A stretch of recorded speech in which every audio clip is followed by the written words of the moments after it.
चिंता न कराए सजन,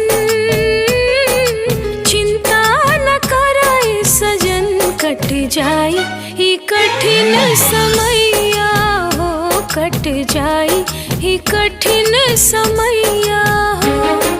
साथ साथ चलब हर कदम,